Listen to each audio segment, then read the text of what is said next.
Tonight, going home. All evacuation orders lifted for the Kiskatinaw River wildfire. Asking for help. Dawson Creek RCMP looking for missing teenager. And the Premier response. David Eby weighs in on blackmail allegations.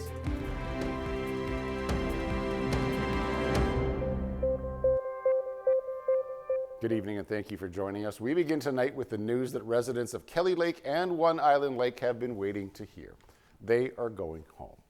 All evacuation orders for the Kiskatinaw River wildfire have been dropped. The Peace River Regional District saying residents are cleared to return home. The first evacuation order was issued almost 3 weeks ago. The fire has grown to over 26,000 hectares in size. Now, an evacuation alert remains for some properties that may still be threatened by the blaze. The PRRD is encouraging people to remain prepared to leave should conditions change.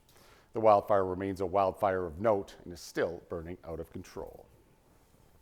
And the County of Grand Prairie has downgraded its fire ban to a fire restriction. The county says the overall wildfire risk has been reduced thanks to cooler temperatures and recent rainfall. Under the fire restriction, wood campfires on public lands are still banned, but wood campfires inside approved fire pits, in provincial campgrounds, and on private property are now allowed. The towns of Beaver Lodge, Sexsmith, and Wembley are all included under the new fire restriction. Dawson Creek RCMP are asking for the public's help in finding a missing teenager they say lives a high-risk lifestyle. Mounties say Todd Harvey was reported missing on June the 8th. The 17-year-old was last seen at a local retail store with an older unidentified woman. There is concern for his well-being. Police say that due to his involvement in an unrelated investigation, Harvey could be avoiding the police.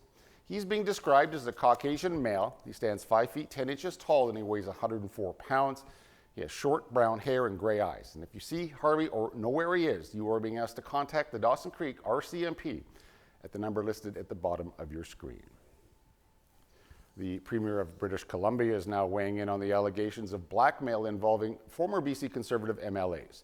David Eby is calling on Conservative leader John Roustad to go to the authorities following a leaked letter where Roustad accused a trio of MLAs of blackmail. Roustad wrote a 5-page letter claiming that former colleagues who split from the party are threatening to release private text messages and secret phone recordings. And he says staff are being blackmailed to take jobs with the former Conservatives, calling it, quote, sociopathic behavior. The letter prompted a strong response from Eby. Mr. Roustad needs to explain to the public what's happening. He needs to bring the information that he has to the police. These are very serious allegations.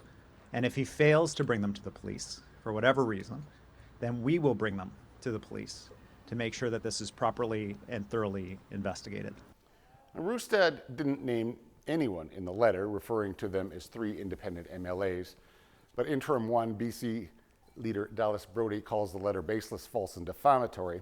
Jordan Keeley, the Peace River North MLA, who did not join the 1BC party, still sits as an independent, says he had no involvement in the alleged blackmail. There are new developments in the extortion violence tonight that has rocked the South Asian business community in BC's Lower Mainland. There have been calls for police to do more, and now Premier Eby is vowing to get Ottawa involved. CTV's Craig Krause has more from Surrey. Gunshots, violence, and fear all wrapped up in extortion, leading to calls for change in Surrey. We are here because criminals are waging economic terrorism in our community. I will be writing to the Prime Minister to ask that one of the gangs that is self-identified as being involved in some of these activities, the Lawrence Bishnoi Group, be listed as a terrorist organization in Canada. Potentially joining the likes of the Taliban, ISIS, and Mexican cartels.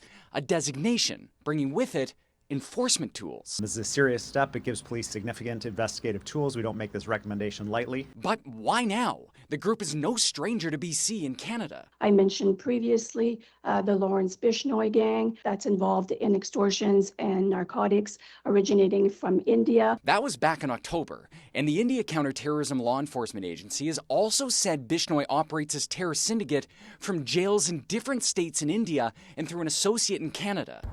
BC's public safety critic Eleanor Sturkle welcomes the designation, but says more needs to be done. Premier Eby needs to dig into the coffers a little bit, give the provincial RCMP and municipal jurisdictions more money specifically to target investigations of this nature, and work harder at rebuilding people's trust in our justice system so that people come forward to report the valuable information that police will need to advance the investigation. Both the Surrey Police Service and the RCMP have yet to confirm or deny the recent attacks are linked to Lawrence Bishnoi. Regardless, the community wants change, and they want it now. Craig Crow, CTV News, Vancouver. According to a new survey, a majority of Canadians want to hit the brakes on mail delivery 5 days a week. The survey by the Angus Reid Institute finds 72% of respondents support reducing mail delivery from 5 to 3 days a week. The same percentage of Canadians say they endorse the idea of the Postal Service branching out into other services such as parcels, lockers, and banking. However, the survey found that almost 60% of Canadians oppose privatizing all of Canada Post. The survey comes as Canada Post and its unionized workers continue negotiations on a new contract. The summer tourism season is here, and small business owners are concerned that the Canada-US trade dispute will be disruptive.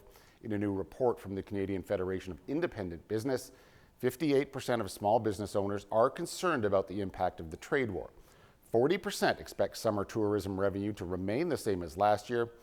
To help the tourism industry, the report is urging all 3 levels of government to reduce permit and licensing requirements while actively promoting campaigns like buying local and traveling within Canada. A mall owner from Nanaimo, hoping to buy dozens of Hudson's Bay leases, has offered $6 million to take over 3 BC locations in malls that she owns. Court documents show Ruby Lou's offer puts a $2 million price tag on each of the leases at Tawasin Mills, Mayfair Shopping Centre in Victoria, and Woodgrove Centre in Nanaimo. She says the money's just a sliver of what she could spend on the entire 28-store package and overhaul the locations need. The deal still needs court approval. In a separate form, a bid she made for up to 25 other leases held by the Bay and sister companies Saks Fifth Avenue and Saks off 5th.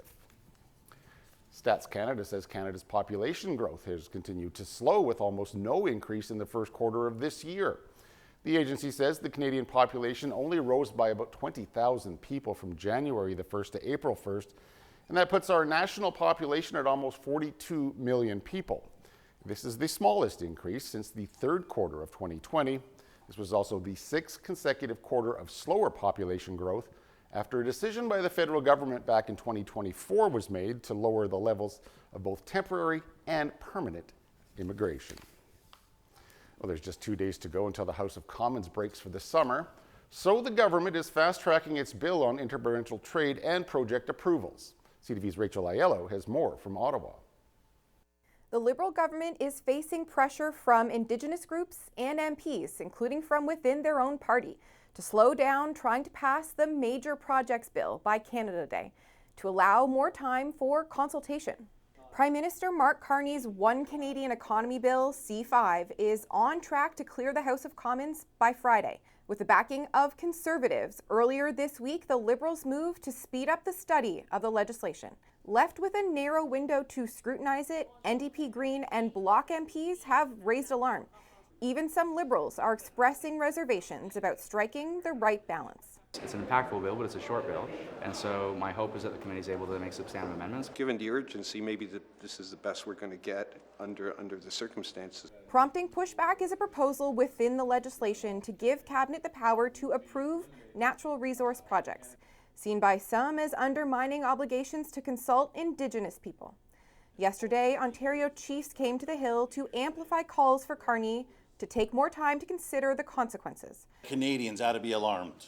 But today, the government stood by the bill, its intentions, and the decision to fast-track it.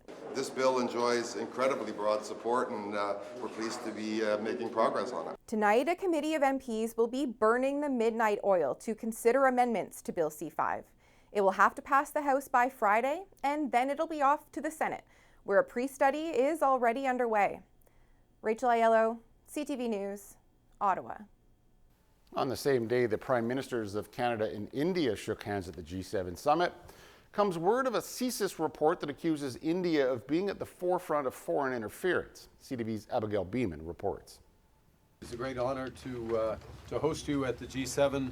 The same day as the meeting with Indian Prime Minister Narendra Modi, Canada's spy agency listed India as one of the main perpetrators of foreign interference and espionage against Canada in its newly released annual report. CSIS called links between the government of India and the 2023 murder of Sikh separatist activist Hardeep Singh Nijjar a significant escalation in India's repression efforts against the Khalistan movement and a clear intent to target individuals in North America.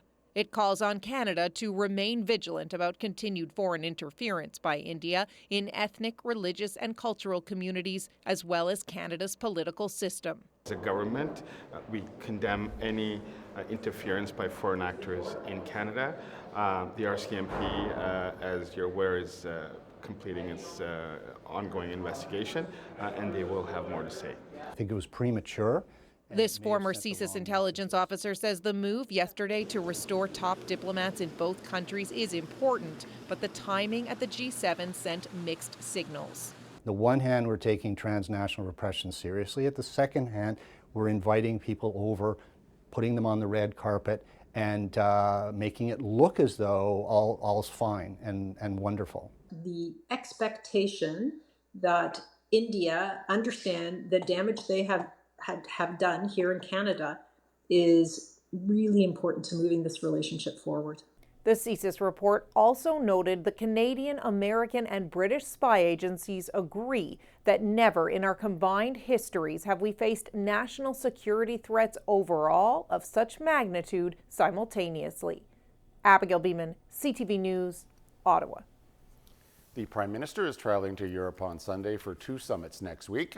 Mark Carney scheduled to attend a gathering of the Canada-European Union in The Hague. The PMO says he will meet with European Union presidents to enhance Canada's relationship across all sectors. Carney will also travel to Brussels for the NATO Leader Summit. Officials say he will engage with allies to meet evolving threats in, quote, a more dangerous and divided world. As the conflict continues between Israel and Iran, Canadians in Tel Aviv are trying to get out of harm's way. For days, airports across the Middle East have been closed and flights to and from the region canceled. CTV's Adrian Gobriel has the story. As an Israeli policeman surveys this ballistic missile fired by Iran into northern Israel, and a plume of smoke is seen rising east of Tehran, innocent people are caught in the crossfire. I haven't slept for the last 3-4 days. This Iranian Canadian has asked that we protect her identity. Late last night, her husband managed to cross a precarious land border into Turkey after being turned away at the Azerbaijan border.